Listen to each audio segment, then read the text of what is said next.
முதல் விஷயம் என்ன அப்படின்னா, இனிப்பை குறையுங்கள். நமக்கு ரொம்ப ஒரு பிரச்சனையாக போயிட்டு இருக்கிற விஷயம் இனிப்பு தான்.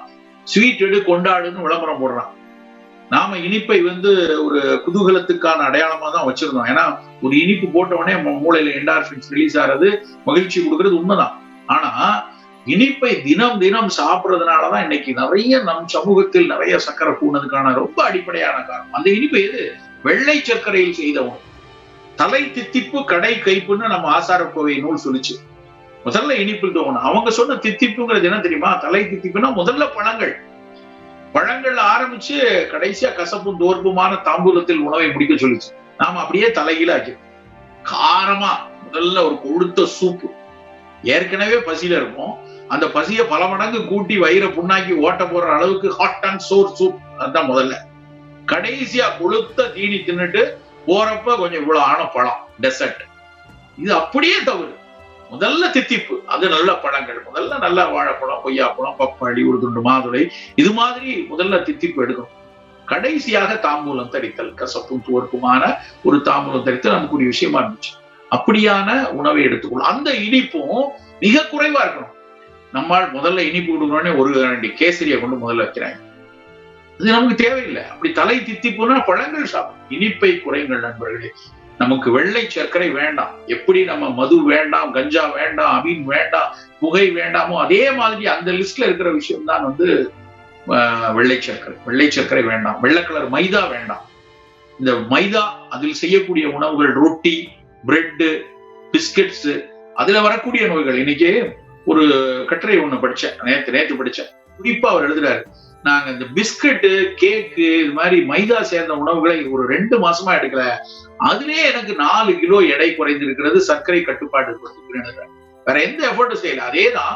பட் நான் அடிக்கடி பிஸ்கட் சாப்பிட்டுட்டு இருந்தேன், அடிக்கடி பிரெட் சாப்பிட்டு இருந்தேன், அதை குறைச்சிருக்கேன் அப்படின்னு.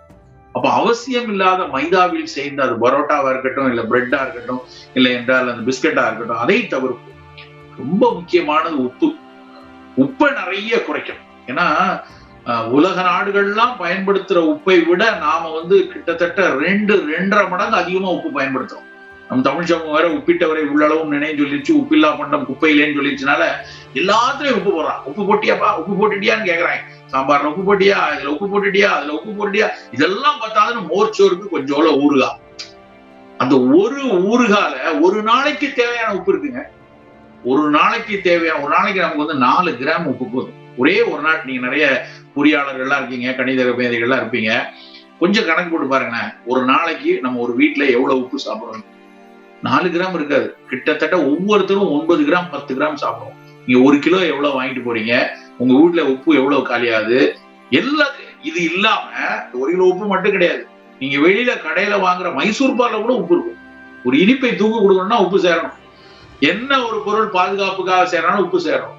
யார் ஒருவர் அதிகமா உப்பு சாப்பிட்டுட்டே இருக்காங்களோ அவர்களுடைய இரத்த குதிப்பு மெல்ல மெல்ல மெல்ல உயரும். அவர்களுடைய சிறுநீரகம் மெல்ல மெல்ல மெல்ல செயலிழக்கும். அவர்களுடைய இதயம் பலவீனம் அடையும். நல்லா புரிந்து கொள்ளணும். அப்ப நமக்கு இனிப்புக்கு ஓரளவுக்கு கான்சியஸா இருக்காங்க. அன்னைக்கு காலைல கூட ஒரு சின்ன பிள்ளை ஆன்லைன்ல ஒரு கிளினிக் கன்சல்டிங் பேசும்போது சொல்லி, uncle I don't take sweets, I am very conscious about calories. அப்படி +1 படிக்கிற பிள்ளை சொல்லிச்சு. சந்தோஷமா இருந்தது. பரவாயில்ல. 11ஆம் கிளாஸ், நாங்கெல்லாம் 11ஆம் கிளாஸ் படிக்கும் போது அப்படி இல்ல. இந்த பிள்ளை இன்னைக்கு இனிப்பு சாப்பிடலன்னு ஒரு கான்சியஸ் வந்திருக்கு. சந்தோஷமா இருக்கு. ஆனா இனிப்புக்கு இருக்கிற கான்சியஸ் உப்புல இல்ல. எல்லாத்துலயும் உப்புல போடும். கொஞ்சம் உப்பு குறைஞ்சா வீட்டுல ததியாட்டம் ஆடுறாங்க. என்னத்த பார்த்தா, நீ என்ன சமையல் பண்ண, உப்ப பாத்தியா அப்படின்னு போடுறான். உப்பு நமக்கு வேண்டாம். எல்லா காய்கறிகளையும் உப்பு இருக்கு, எல்லா கீரையிலையும் உப்பு இருக்கு. கீரையில எவ்வளவு உப்பு இருக்கு தெரியுமா? சிறுநீரக நோயாளிகளுக்கு கீரை தவிர்க்க சொல்லுவாங்க. ஏனென்றால் உப்பு கூடிரும். காய்கறிகளை லீச்சிங் பண்ண சொல்லுவாங்க. லீச்சிங்னா என்னன்னா, சின்ன சின்னதா கட் பண்ணி தண்ணியில வேக வச்சு அந்த தண்ணியை வடிச்சுட்டு தான் பொரியல் பண்ணி கொடு. ஒரு டயாலிசிஸ் பேஷண்டோ இல்ல சிகேடின்னு சொல்லக்கூடிய கிரானிக் கிட்னி டிசீஸ்ல இந்த 2 இருக்கும். நோக்கீரை, காய்கறியை லீச்சிங் பண்ணுங்க. ஏன் சொல்றான்? அதுல இருக்கக்கூடிய உப்பு. அப்ப அந்த உப்பு நமக்கு போதுமே. நம்ம உடலுடைய வலுவுக்கு, இதயத்தினுடைய செய்கைக்கு, நம்மளுடைய அத்தனை டிரான்ஸ்போர்டேஷன், அத்தனை விஷயத்துக்கு அந்த உப்பு போதும். சொல்லில் மட்டும் இனிப்பு இருக்கட்டும், கண்ணில் மட்டும் இனிப்பு இருக்கட்டும், சுவையில் இனிப்பு வேண்டாம். அதே மாதிரி உப்பை மிக குறைத்துக் கொள்ள வேண்டும். எந்த அளவுக்கு உப்பை குறைக்கிறோமோ அந்த அளவுக்கு நம்முடைய ஆயுட்காலம் நீண்டுட்டு இருக்கும். காய்கறிகள்ல, கீரையில இருக்கக்கூடிய உப்பே போதுமானது. இந்த மாதிரியான விஷயங்கள் மட்டும்தான் உடலை உறுதியாக வைத்துக் கொள்வதற்கு